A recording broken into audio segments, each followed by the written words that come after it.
if you have a friend that's a fighter and you ask them, what time are you fighting and where can I watch? You deserve to be deported. So that's straight to El Salvador. No questions asked. You're gone.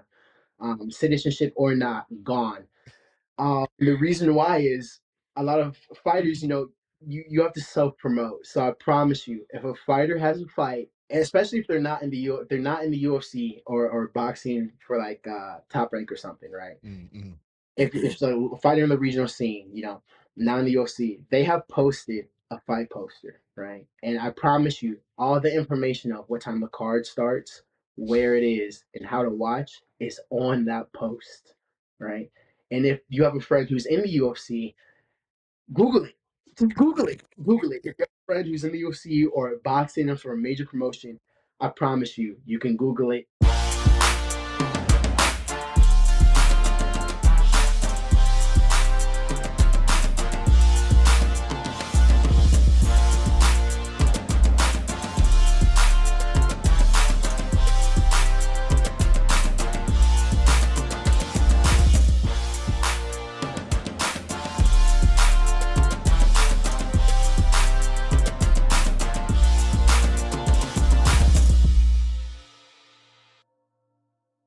What is up, ladies and gentlemen? It is your friendly neighborhood BJJ podcaster, Rafa Sparza, coming to you with another great installment of the Grappling Hour. I hope you're having a great day. I'm having a pretty good day. We busy out here, guys. It is a very, very busy time, and I'm excited to have you guys uh, catching in with us because right now we've got a hell of a guest. We'll get to him here in a second, but my man's lethal, and we've got a great fight to talk about. But until then, a few quick reminders. First and foremost, if you like the show, I would love it if you would check us out on our Patreon. So you can go to patreon.com/grappling hour. You'll see these interviews 30 days before anybody else. And for a few extra bonus dollars, you could see extra bonus content, including tape studies, roast Raf, and extra segments that do not make it on any other channel. So check that out, patreon.com/grappling hour. If you want to get yourself some grappling hour merch, head on over to rafasparza.com/merch and be sure to like, comment, and subscribe. Now, if you don't know what you want to like or comment or subscribe for, we'll give you reasons, but we'll give you a prompt at the end for something to comment on. So hang tight. If you have nothing to contribute, we still got stuff to do. And last but not least, my friends, if you want to continue the conversations we have here on the show, you can check us out on our Discord. Well, let's talk about this man right now. The man we're about to bring on to this week's show, an incredible talent. I've been watching him fight. And you know what's wild? His fight game might be secondary to his Twitter game. My man's Twitter game is quite impressive. And when I see him go out there, he's taking on all sides. My man is going out there writing jokes. And I'm thinking to myself, is that what he does to kind of let some steam loose? So I ask you, Reese, baby Woos Watkins, is that what you're doing to decompress when you need to get out of the fight game world? Yeah, man. Sometimes I just think of something and I think it's pretty funny and I want to tell someone, but I don't really want to I don't know, just go tell a random person. So I'll just tweet it or make a post about it and yeah, just kind of get it out there and get it on my system. So it used to be way worse, but now I kind of like tone it back a lot. Fair. So uh, that's just kind of what I do now. I mean, I get you, but I also think that you doing that is always a big note. Like I always laugh pretty profusely because you have some good jokes on there, and I think it just killed my stream. So give me a second here. I'm gonna pause that to let this catch back up. Uh, I mean, I have to be honest with you. I think that your joke writing is better than a lot of other fighters. So I don't mind you doing it. I laugh pretty profusely when you do it. So I'm entertained. And it's weird. We have a connecting thread in one Kevin Sherrill, and Kevin fancies himself funny. But I noticed that Kevin's friends are much funnier than him. So for you, when you are in between fights, you said you scaled it back. Why did you feel the need to scale it back? Just because like when I was 18, 19, 20, I was kind of like uh, an arrogant little shithead. Um, and I didn't want to. I was just talking, and I didn't want to. I just yeah, just being an arrogant little shithead, bro. And a lot of like Monday morning quarterbacking, and a lot of like really personal. I could get really personal. So now I try to be less personal. I'll still crack jokes, but not not as personal. Because I just try not to be that type of person anymore, and I also don't want to, you know, what's the saying about like the tongue is like a rudder to a ship or whatever. Mm. Yeah, I don't want to crash and burn off some stupid shit I said when I was fired up or something. So now I try to tone it down a little bit. But when I was like 20 years old, bro, I was an insufferable little shithead. Um, that's why I kind of toned it down a bit. If I'm being for real. I mean, more power to you, but I don't know if you've been told this. That's kind of the gig sometimes when you're an MMA guy. Like Yeah. you can talk your talk as long as you're winning fights, and you are. But I want to put up the best retweet that you had in the past day or so. This one, it's not even your joke, but it was one that stayed with me, and I have you to thank for it. But it said, the best part about being a Falcons fan is that someday I will die. Now, sir, why do you feel the need to retweet something like that? Is it cutting deep? Is it a hard time with the Atlanta Falcons right now, sir? Yeah, it is. We have, you know, this I will get personal because I'm so dad. Mr. Raheem Findaway Morris as our coach, and Findaway Man and his sidekick. And it's just, we have too much offensive talent to lose to the Panthers and the Jets and the Dolphins. We have a generational first round pick running back, a generational tight end, Drake London. We have a generational running back and another really good running back. Our RB2 could be an RB1 on like the majority of the NFL. And we're losing to the Jets and the Dolphins and the Panthers. And day in and day out, it's like we could have had Mike Grable, we could have had Ben Johnson, but no, Arthur Blank wanted to hire Mr. Findaway Man. And I'm sure he's a nice guy, but get that man, get Raheem Morris off my guy football team. He's sorry. Everything he does in life is sorry. His play calling, sorry. His fade, sorry. His lineup, sorry. Just my God, it's and we don't even have a first round pick, bro. I don't know. I'm holding it knife because I'm so mad, bro.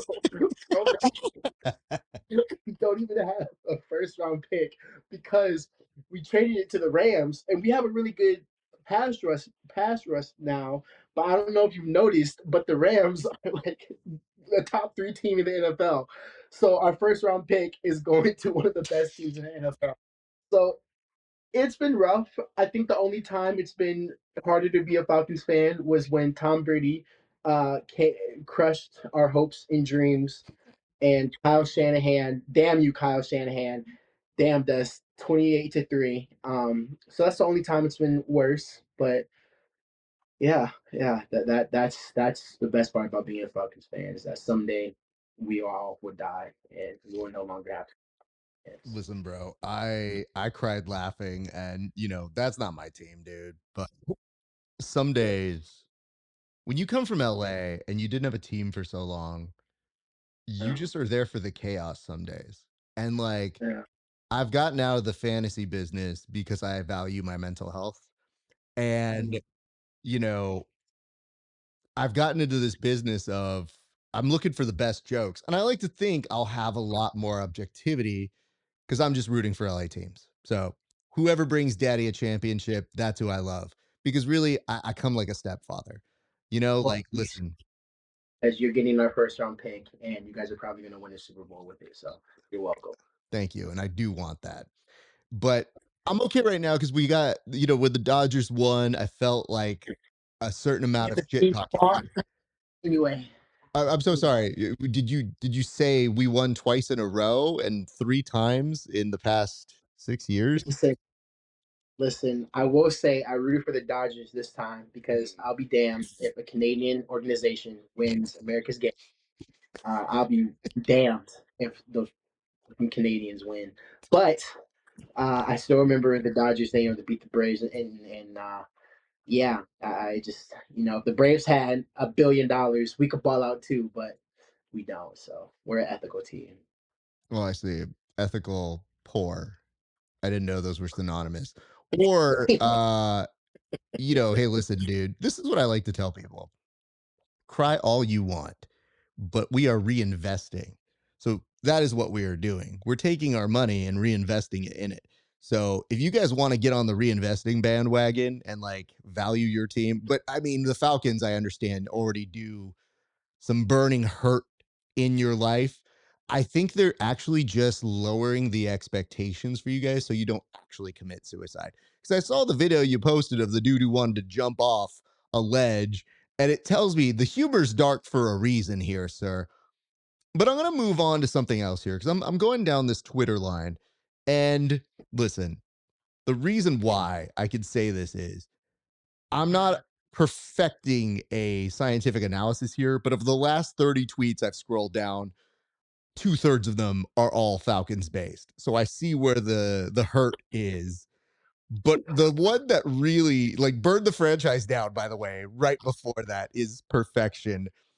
But there's one that I want to get your comment on because I feel like this is a good time to do a PSA. You have a photo, you have I can't it looks like you've retweeted this photo, but it's when somebody asks you what time's your fight at and where can they find them. So that seems to tell me that you might have a hot take on that. So, sir, what is the issue when people are hitting up you? And what do you think needs to be done about that? Because I see it happen all the time too. Yeah, this is my hot take. If you have a friend that's a fighter and you ask them, "What time are you fighting and where can I watch?" You deserve to be deported. So that's straight to El Salvador. No questions asked. You're gone. Citizenship or not, gone. The reason why is a lot of fighters, you have to self promote. So I promise you, if a fighter has a fight, um, and especially if they're not in the if they're not in the UFC or boxing for like top rank or something, right? Mm-hmm. If the fighter in the regional scene, not in the UFC, they have posted a fight poster, right? And I promise you, all the information of what time the card starts, where it is, and how to watch is on that post, right? And if you have a friend who's in the UFC, Google it. Just Google it. Google it. If you have a friend who's in the UFC or boxing or for a major promotion, I promise you, you can Google it and your answer will. And it's really annoying on fight day when you have people who, especially people you haven't talked to in like months or years, will be like, "Hey man, when can where do I watch you fight?" Or text me before you walk out. Like my brother, my sister in Christ, I'm about to go into a cage and fist fight someone, uh, and try to like to the death, and until the ref stops. That mindset of like, oh, let me make sure to send a homeboy let me make sure to send him a message. I'm about to walk out. That's not really going through my mind, that like takes me out the element, and it's really annoying. It's really annoying, especially when you promoted it, and then people are like, "Oh, go hand me the link." So all the fighters, I speak for all the fighters. We appreciate all the support, and we wouldn't be here without the fans and people who watch us. But please, I promise you, the fighter has posted where you can watch the fight. And if they're in the UFC, hopefully. But if not, if there's regional scene, I promise you, that fighter has posted at least once, probably twice, where you can watch the fight. So that's my hot take. Thank, thank you. You, And I wanted to give you that opportunity to talk about it for this reason. So you're taking it from the fighter stance. I'm a commentator for a number of organizations, a host for a number of different things. The thing that upsets me as somebody who prepares a lot Like we're talking for a lot of different events, I will go to Batman like links for preparation. I Yeah. despise it when people can't do the minimal amount of prep. So, like, we're talking if I go to an event, I know what time doors open. I know where the facilities are. I know what time you can eat. I know what kind of food we're looking at. So that if somebody ever says we're going to stop on a dime, hey, do we know? I'm like, yes. And it's here, here, and here. Now, granted, I am a resource for my friends when we go out.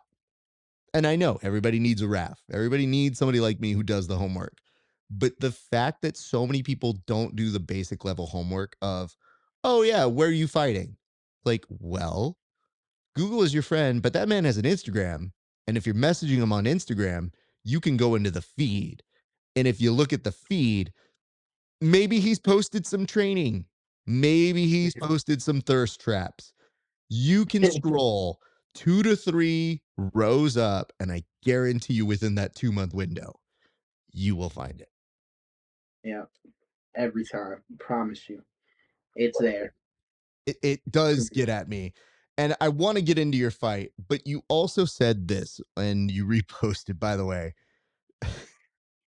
the, the Lion King peanut butter seas meme, by the way. That was not something I was going to bring up, but I have been there. And you know what's wild is like that movie is so iconic for so many different reasons. I've told my wife sometimes when I do the nod, I'm like, I'm doing the like Mufasa like nod where it's like regal anointed. She goes, I know exactly what nod you're talking about. I was like, that movie did a number on all of us in the replay value. Cause I like nod like this. And she's like, yeah, you get that like Mufasa symbol thing. And I was like, damn, how the fuck are we talking about? I'll briefly bring this one up, but I have a different one. You put on here you were going to walk out to OMG by Usher, and we need to have words about this, sir.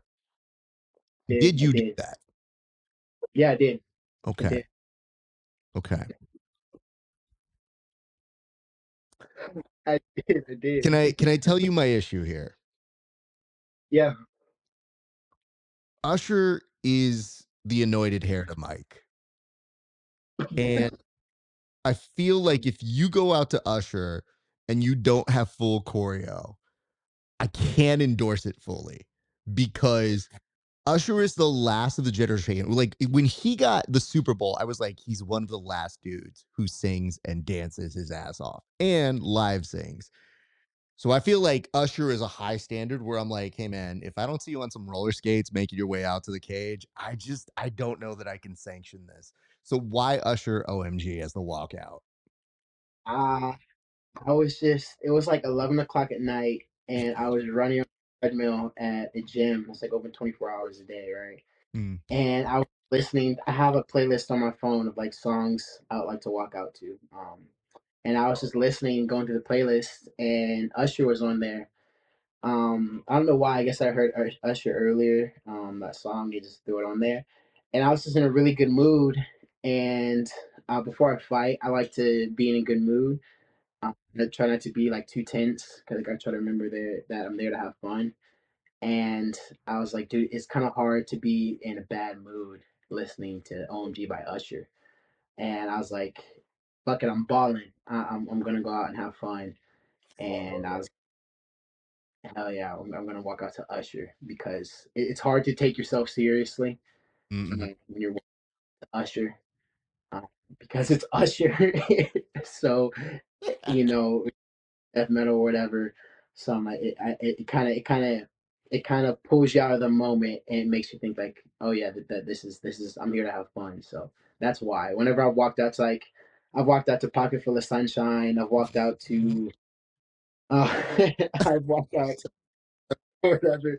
So whenever you hear me walk out to a song that I guess that's like not traditional, that's why it's to remind myself that I'm there to have fun.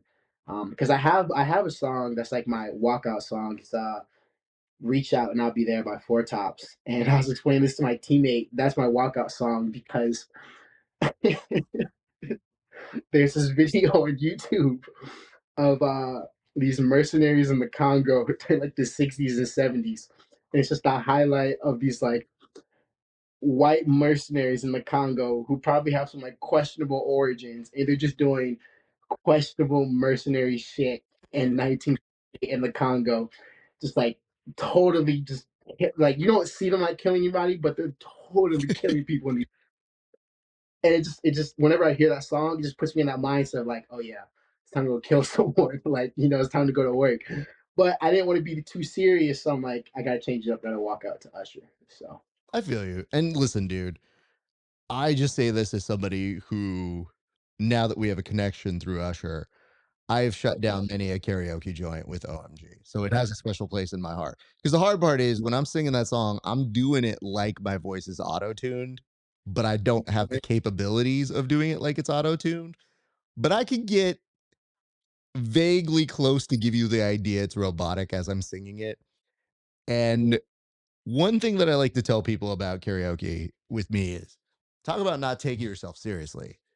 It is an art to me because when I go, I'm like, no, no, no, I'm not trying to tell you like I got the best voice in the world, but you're going to experience it.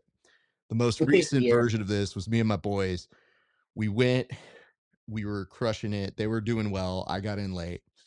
I walk in, and this gentleman's like, "Excuse me, sir, did you put down the thong song?" And I was like, "Yeah." And he goes, "Okay." And I was like, "No, no, no, you're welcome," is the phrase. And as this hit, there were all these other people who were going up to us. And I do this thing.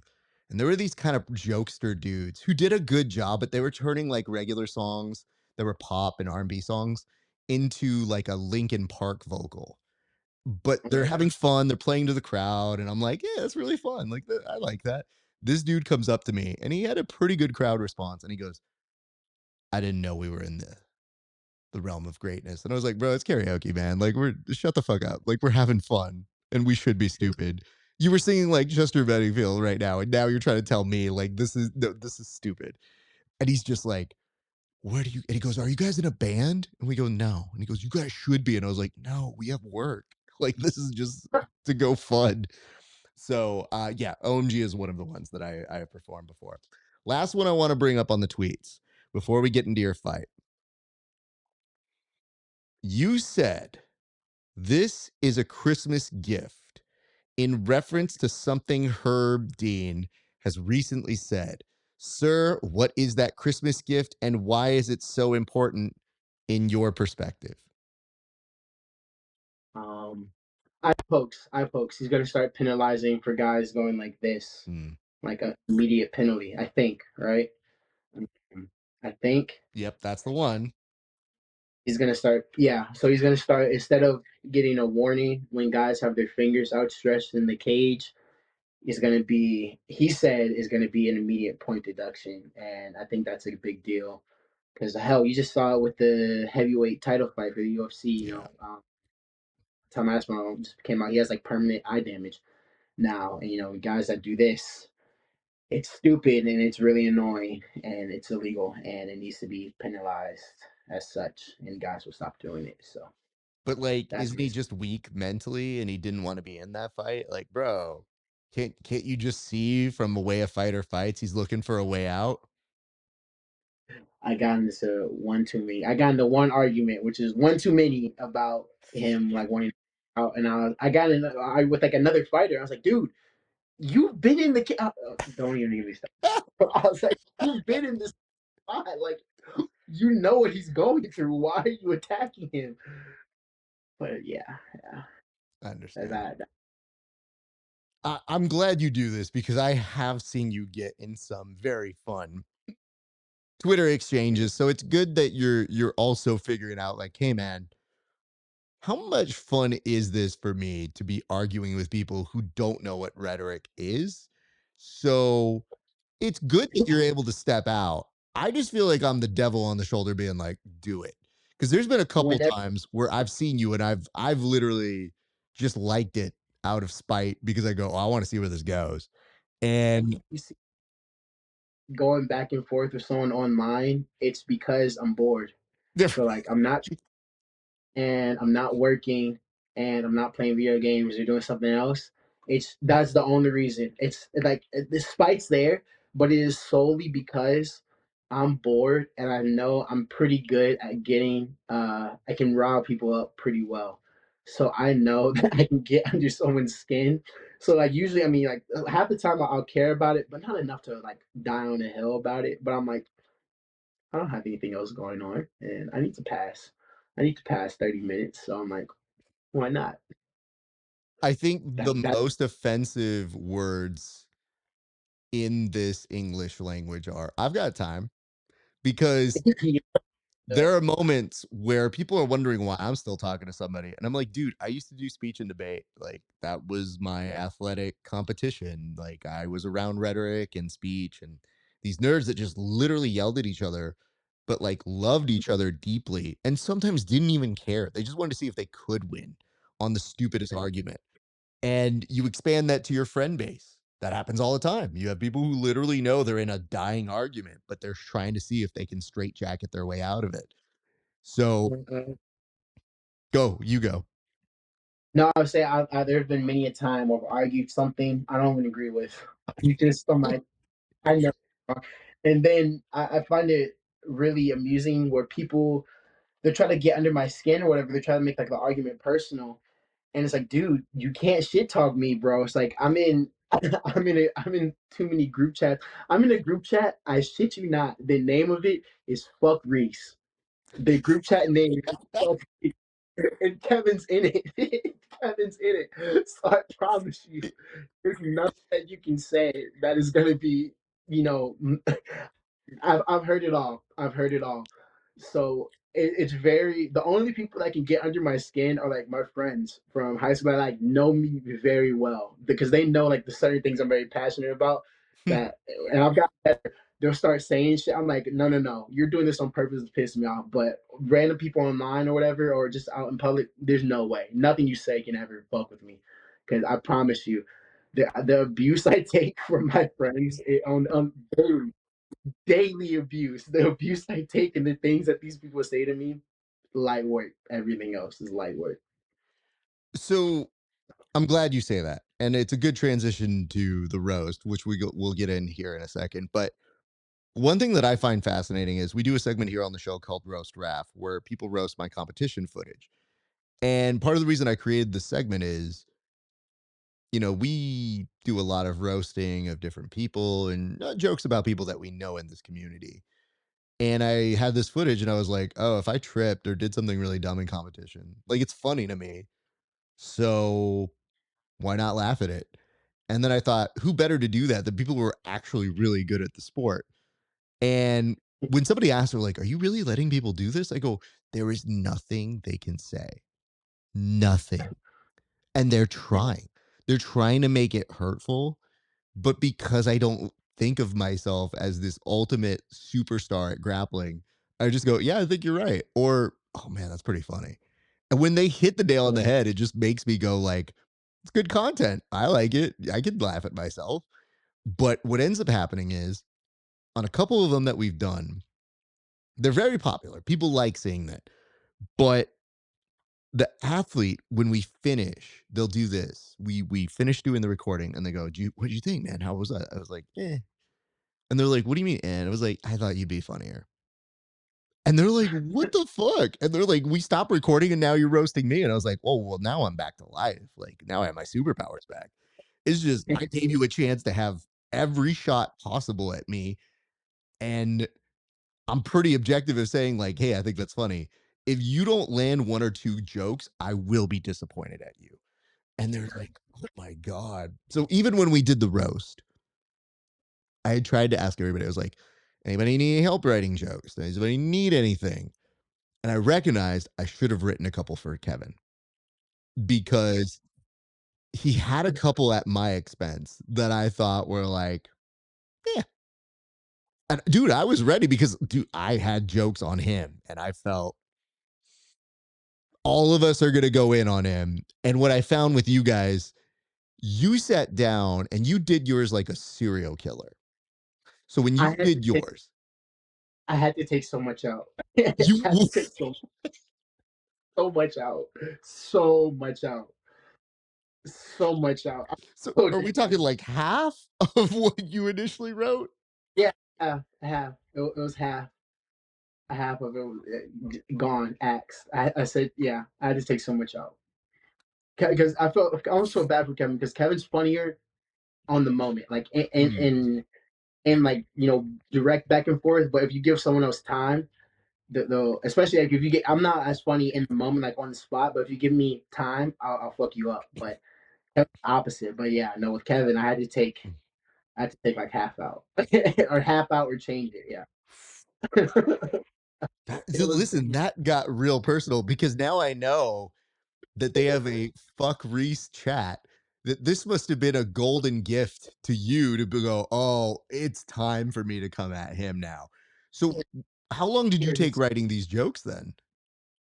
I wasn't gonna do it because I was fighting, and like the next week or something, I'm like, I'm not in a good headspace because if I Mhm. start doing it, I'm gonna like say some real hurtful shit. Ernesto was saying, just telling me his jokes. Like, do you think these are good? And it just got me going. And I swear, I sat down. Within 10 minutes, I had like a full page and a half of notes. I was just going because I was correcting Ernesto. I was like, I think you should do this, and I was like, fuck it, I'm just gonna do it. And it just started going, man. I just started writing and writing and writing, and then I had to send it to Ernesto. He's like, you cannot say these things, and uh, Kevin used to handwritten thank you note to Ernesto because yeah, he saved him. he Oh, saved Ernesto single handedly saved Kevin. So yeah, very nice of him. super Having nice. said that, I definitely want to see those jokes now. But I will tell you, I don't have any plans to air anything, so I don't want that. I just want to know what was so offhand or so unhinged that made you a fighter that is in a deadly sport who doesn't have much social care about, like, oh man, this is a dangerous sport. Okay, whatever. That you guys I all banded together and go, I don't want to touch that, dude. gotta see if I still have them. I think I still have them somewhere. Because like my laptop died, so I just to read the jokes and record at the same time. I had to send it to myself on PlayStation. So I was reading off my TV, my little tiny TV. It was just shit he did. It was just shit that it was shit that like I had seen. It just wasn't jokes. It was just like this happened. Fuck you. Because I've known Kevin since I was 16. So, that's like, and then we've been like close friends since I was like 18. So, that's 5 years, 18 to 20, that's 5 years worth of shit. So I was like, word, word. And then, I don't talk a ton if you know me. So I was like, word, I'll remember that. Word, I'll remember that. And just, all of it just came back. And I was like, some of it were jokes with someone like, hey, remember the time you did XYZ? Yeah, I remember. Fuck you. Just things like that. But I'm like, this could escalate. So let me not do that. I'm glad you guys were all picked, but I did have concerns. So as I was putting it together, I had pitched it out. I said, what do you think about this? It's like one of the rare times we can do something kind of silly.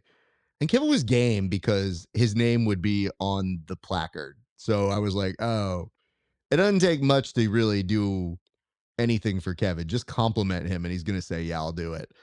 And he was in, but then I was like, well, who do you want to roast you? And he sent me the names. And I was like, sir, are you sure? And I looked and I go, I know these are your friends, but like you have to deal with the jokes being said in public. And he goes, yeah, man, like totally. Like these are my friends. And gosh, like it's gonna be good. And yeah, like yeah, man, like what could they possibly say? It's gonna be great. And I go, this is where it goes wrong. So I try to reach out to you, and you had told me, like, hey, man, I'm just not gonna be in the right headspace. And I Yeah. respected that. I was like, okay, like, I totally get that. Next thing you know, you cat bird drop a video at me. You're like, hey, we're gonna send this video. And I go, what video, sir? I am leaving you alone because you're fighting. And you go, nah, I had to work off some stuff. And I go, oh no, this might be a choice. I'm not sure I should do this.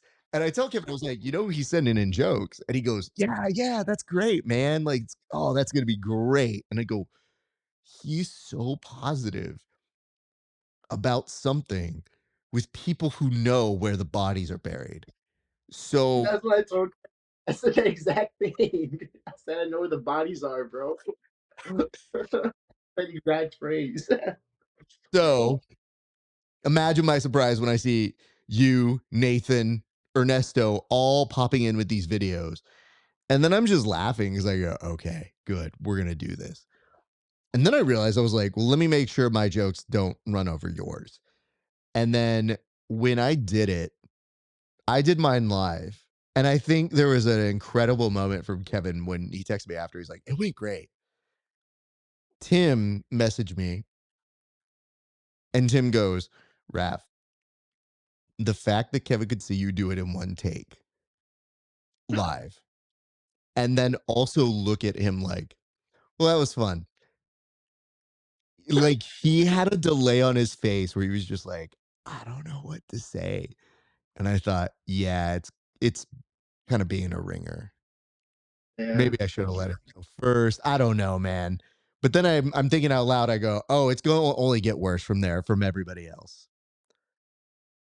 But yes, we had a great time at the roast. We thank you for coming in. Let's do this. Let's talk a little bit about your fight. Sir, when did you know you were getting this last fight? When did it get scheduled? How much time did you have to prep for this one? Um, I the fight was in November. I think I knew in September for sure. I think that yeah. I think I knew like September, or early October for sure.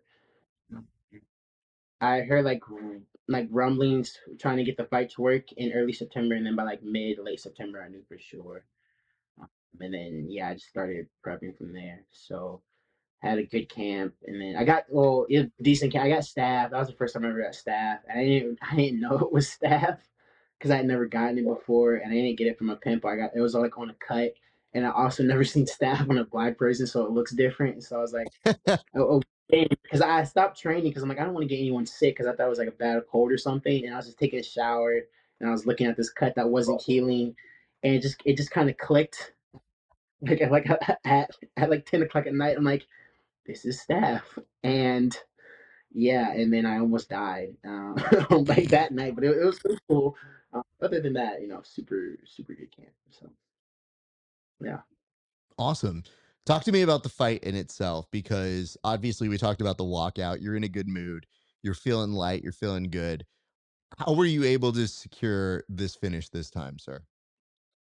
So with the head kick knockout, I noticed in film, my team had noticed in film that he had a tendency to keep his hands low, and that we saw in topology he was like listed at like 5'8". I think like 5'8", 5'9", and saw he had a tendency to keep his hands on film and off resets. He kind of there's one thing like my coaches and then my friend Eli, he pointed out because he watches tape for me. He would like send me detailed breakdowns. This kid named Eli, but he pointed out off whenever he resets, he like would completely drop his hands. He would like completely and totally reset, especially off combos. And so I remember when I initially got the fight, I was watching with my coach Danny. We were watching in the cage before we did pads, and I was like, he keeps his hands low. I think I can land a head kick, especially like off a break or something.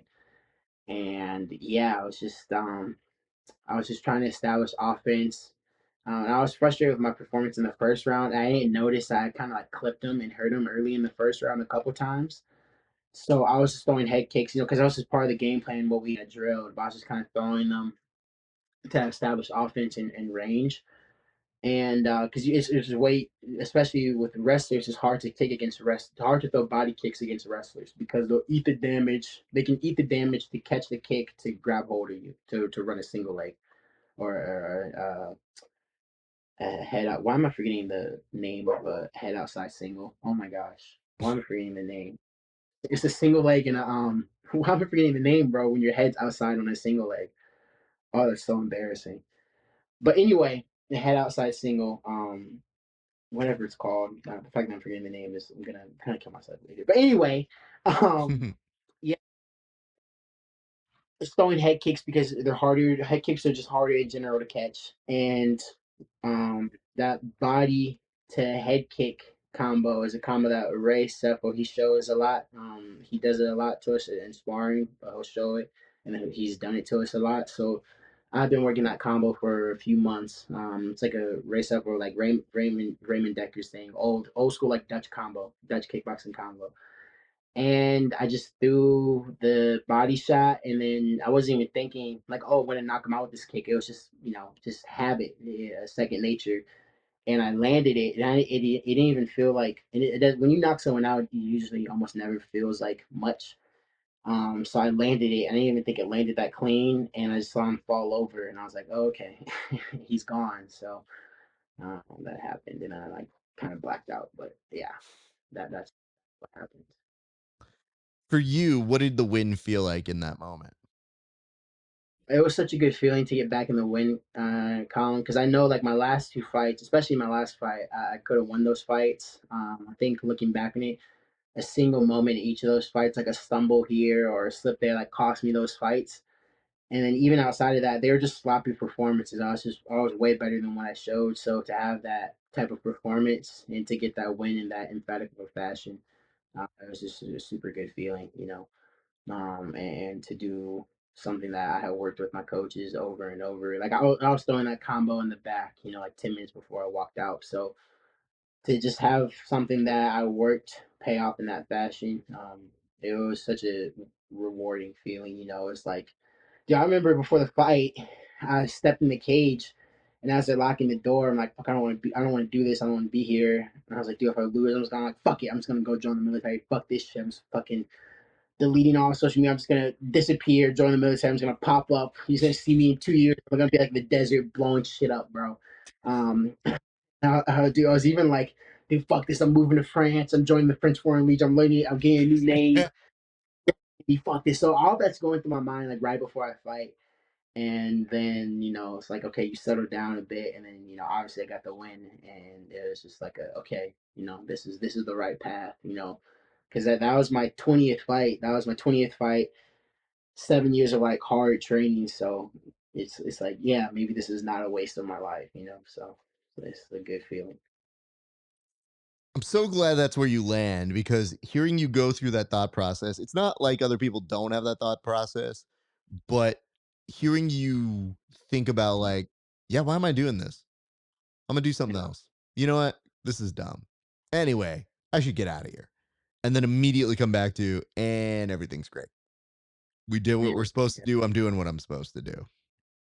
Yeah. Yeah. So yeah, just like falling in love with the game. Before I was trying to like rush it, rushing into the UFC, but now I'm just like I just fight because I love it. I was talking to my team. I was like, dude, I don't fight because there's way better ways to make way more money. So not even for the money or the whatever fame, quote unquote fame. It's just doing it because I love to do it. So that always like helps keep me grounded and centered. Good man.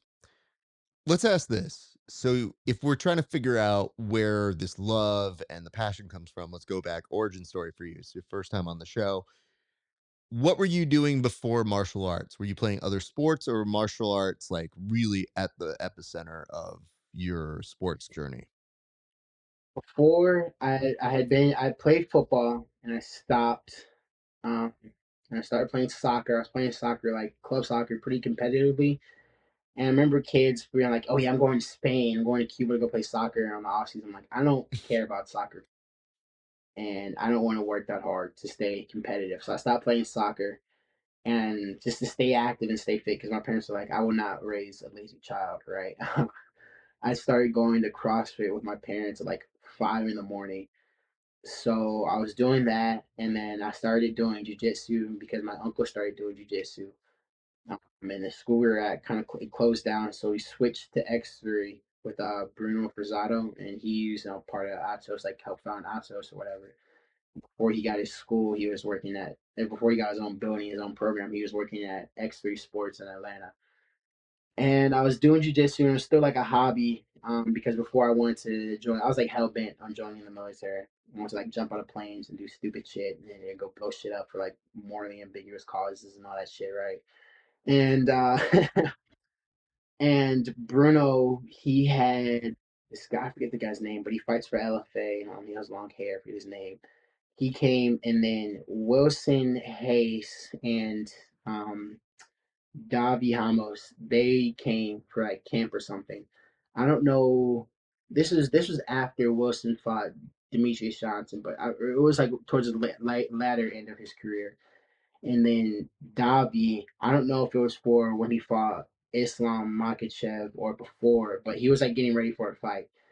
And Bruno was like, "Have you ever?" He was talking to me. He's like, "Have you ever thought about doing MMA?" And I was like, "Not particularly." And he's like, "You should." He's like, "I think you'd be good at it." Shit, my phone low. Anyway, he's like, "I think you'd be good at it." And from there, I just started training and doing Muay Thai, and then I started mixing them all together. Um, and I remember I didn't have the easiest because I was like homeschooled for a lot of um, life, and then I started doing rolling classes, and I was like going to like alternative kind of school. So I didn't have like the easiest time in high school, like socially or whatever. So I was always at the gym, or I was either at school, I was like dual enrolling at KSU or Chattahoochee Tech, colleges, or I was at the gym, or I'll go to work. I was working at Chick-fil-A. So I just kind of, the gym was like my third space kind of. So I was just training and training and training.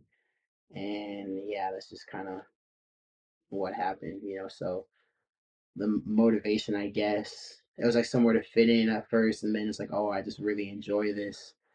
And then all like whatever I was frustrated with, I just was able to go to the gym and just train and get it out.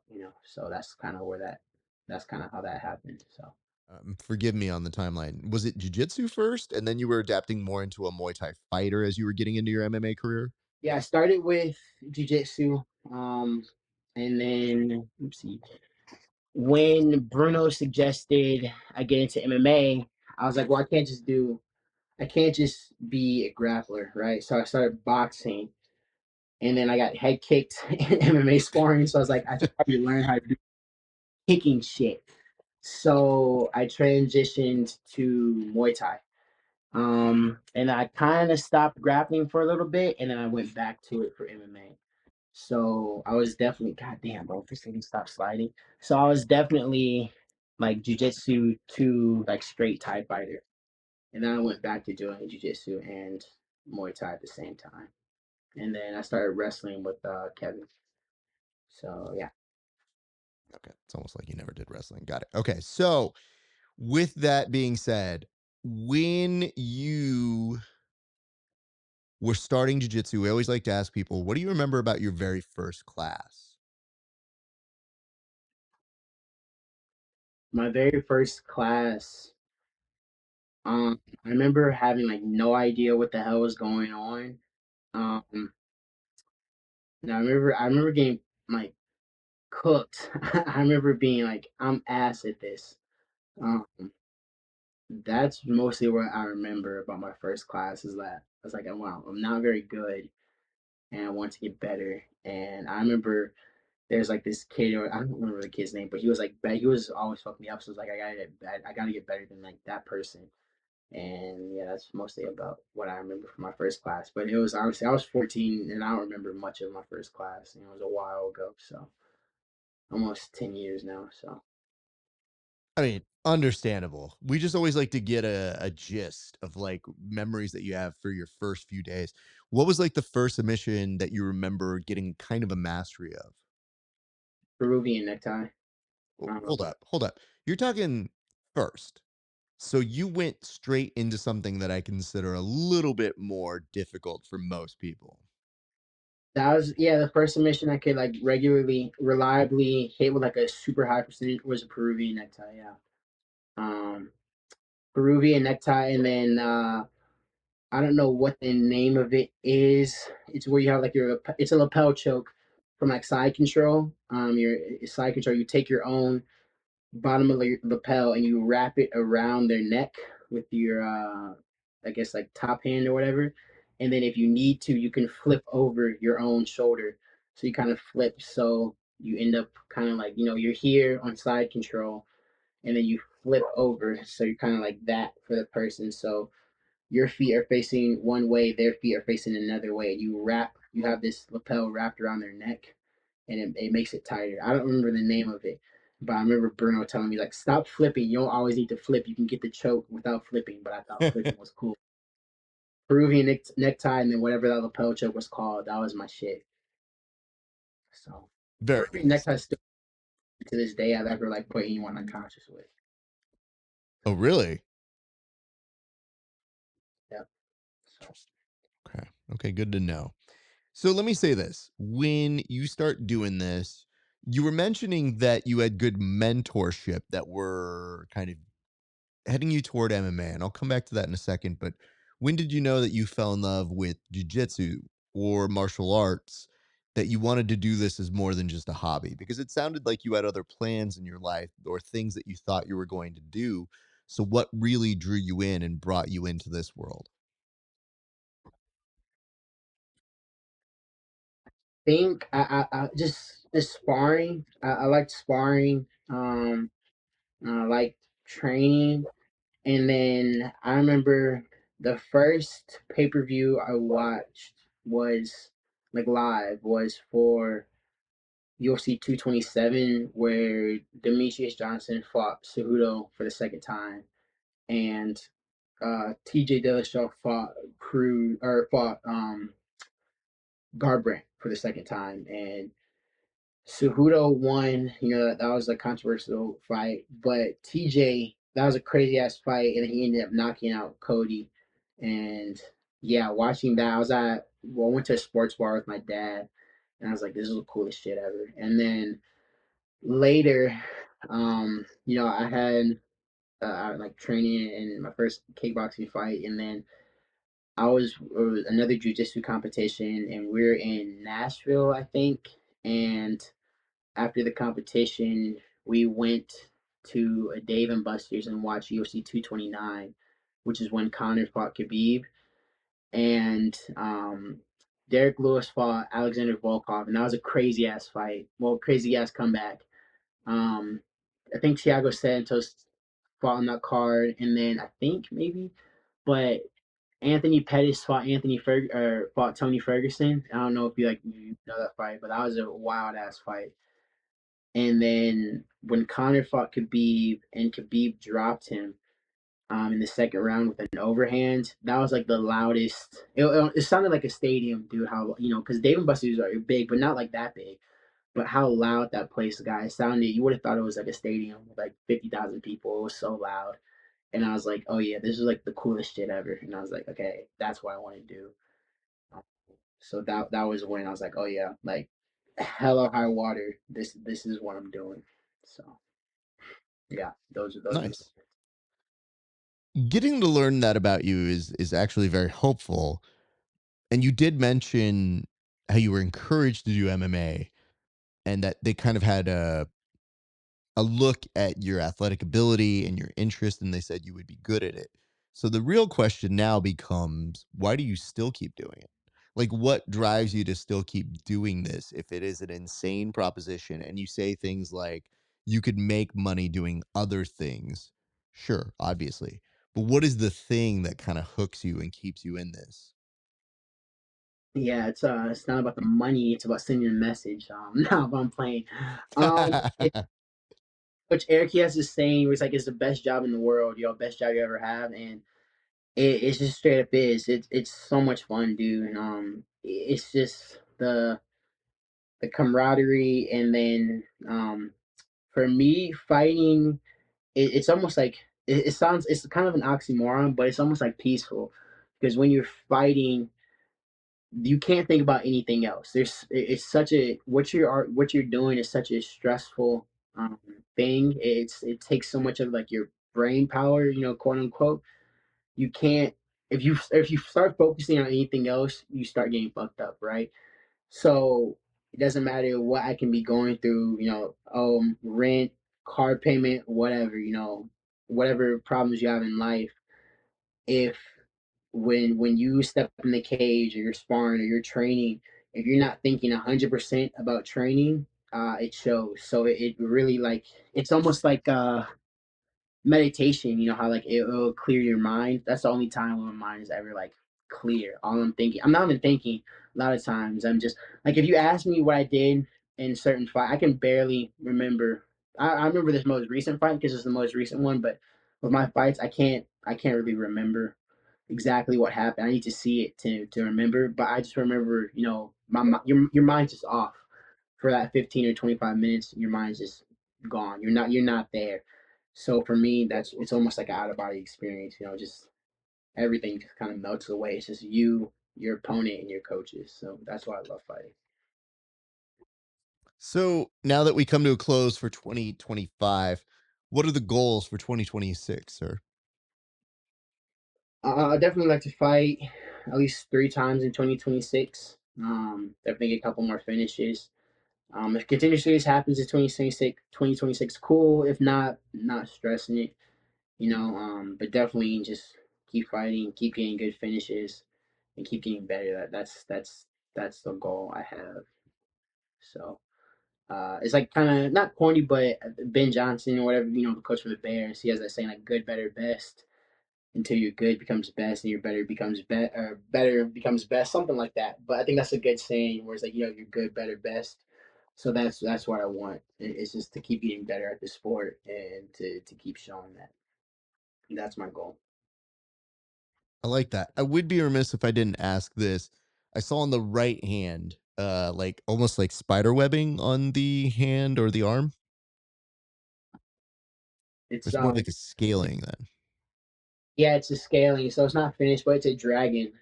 So my Oh shit. boyfriend can see most of my tattoos, and yeah, it's just the piece of where he's been working on. So when I go back home, I'll work on it a little more.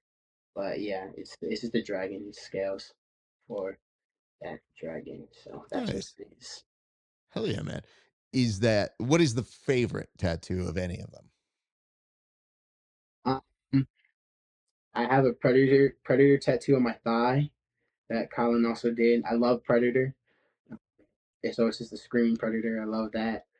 Um, I have two little tattoos on my ankles. I have a hospital sign on my right leg and a graveyard, tombstones on my left leg because I love Mirko Crow Cop. And at 18, that was like the coolest person in the world. So I have, right leg hospital, left leg cemetery on my legs. Um, I have I have the future devil from Chainsaw Man because I love Chainsaw Man, and I have a skeleton in a poncho with a cowboy hat riding a bomb. His name is Juan Pablo, and I say those are my favorite.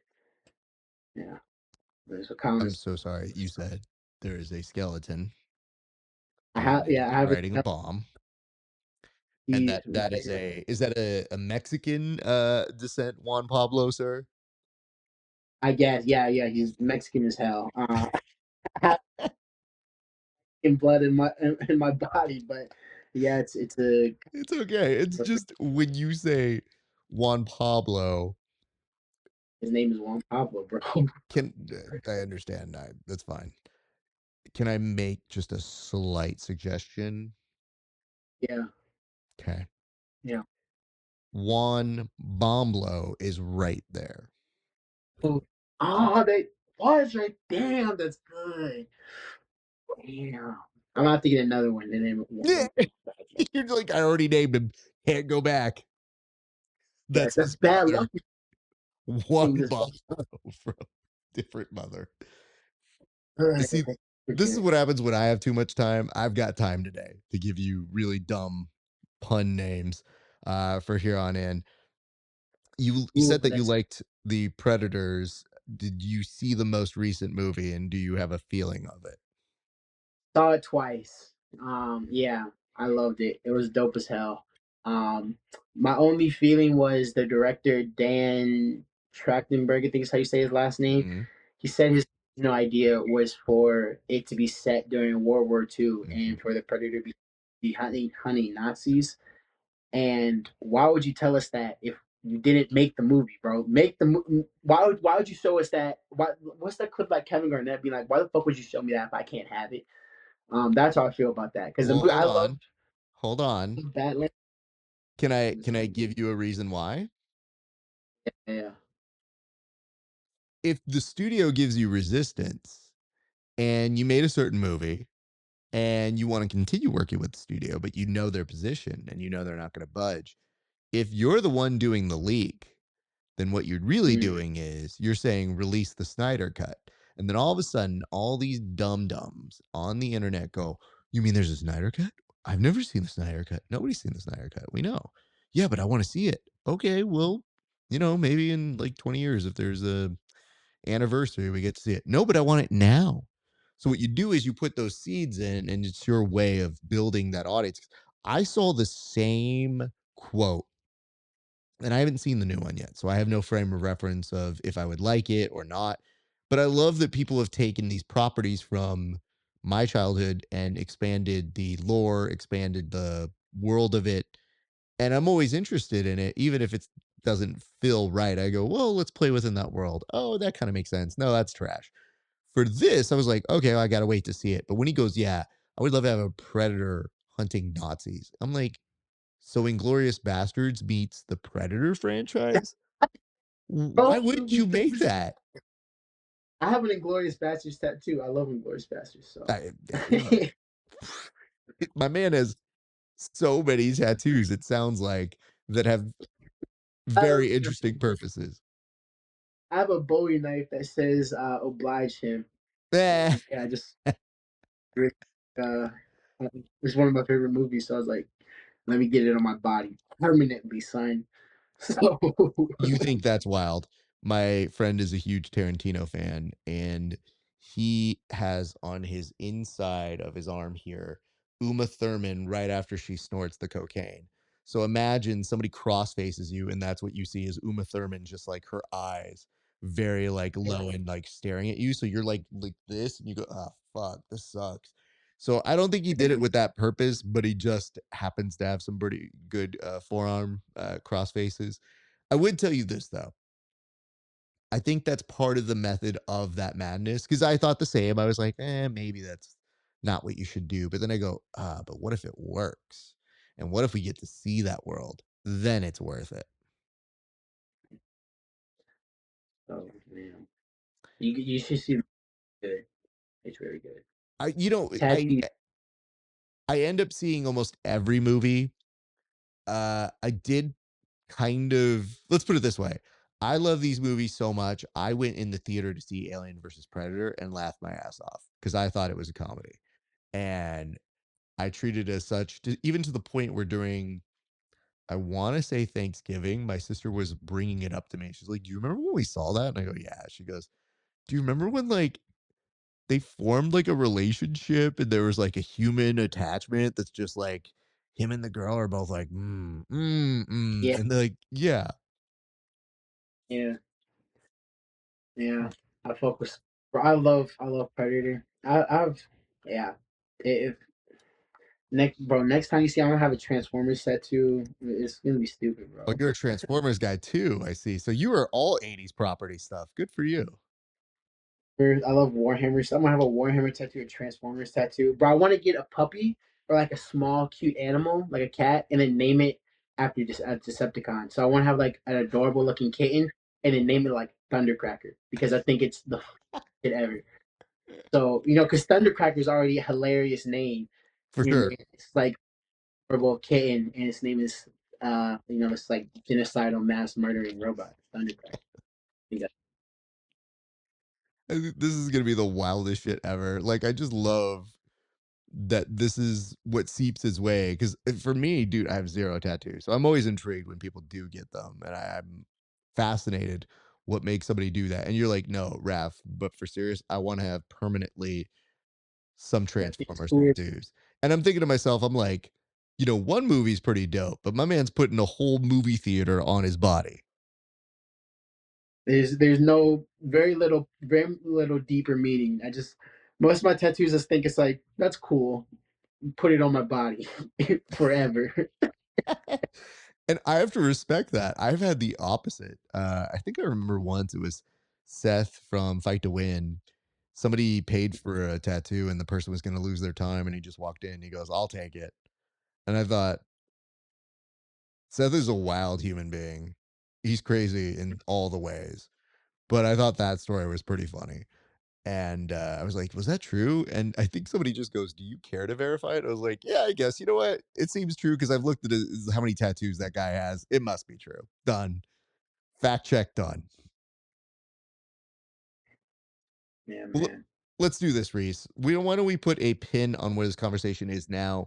We'll return to it in the future. But what I would love to do, we always close out the episodes by allowing you to give shout outs to your teammates, any sponsors that you want to take care of, anybody who helped you in this most recent fight to be the fighter that you needed to be. So uh, I'm so glad that's the face it paused on me. So while I put the camera on you, I'm apparently going to recover from having a mini stroke. So camera's going on you, sir. Cool. Yeah, I just want to firstly thank Barber Orthopedics. Had a lot of joint problems and they keep functioning in it. Like, and Dr. Brad and Dr. Scott just, wouldn't be able to do it without them. And then everyone at Extreme Couture, everyone that helped me, Coach Maki, Coach Danny, Coach Eric, almost like completely change, or they completely change, how I see fighting. And I feel like my career's hit such a new level. And then all my teammates, Puna, Gio, Alex, Polizzi, and John Pop, they gave me so many rounds and this for this camp. Alfonso, just without them, this last fight wouldn't have been possible. So without those guys, I wouldn't be able to, wouldn't be celebrating a win. So just a big shout out to those guys. I feel that.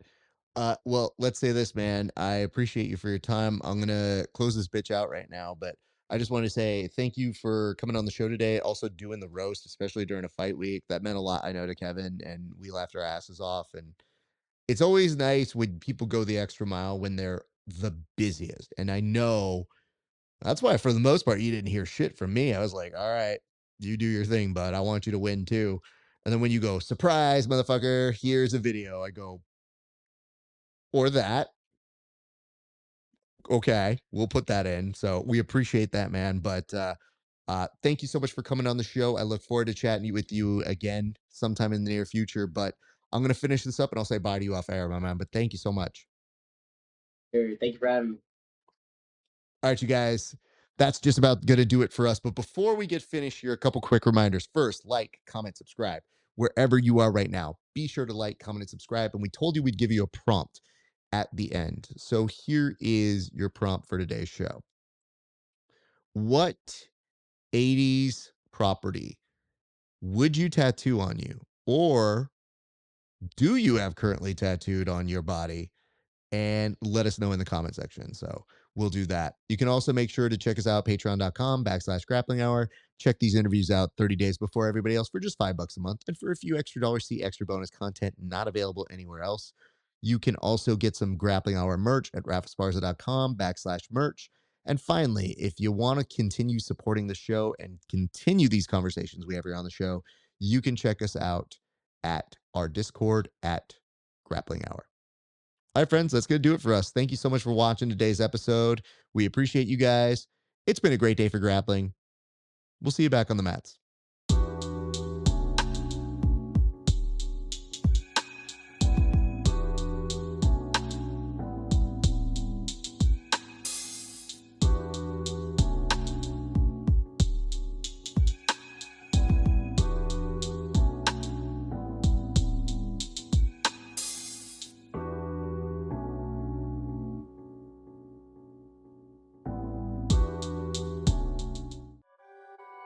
Perfect.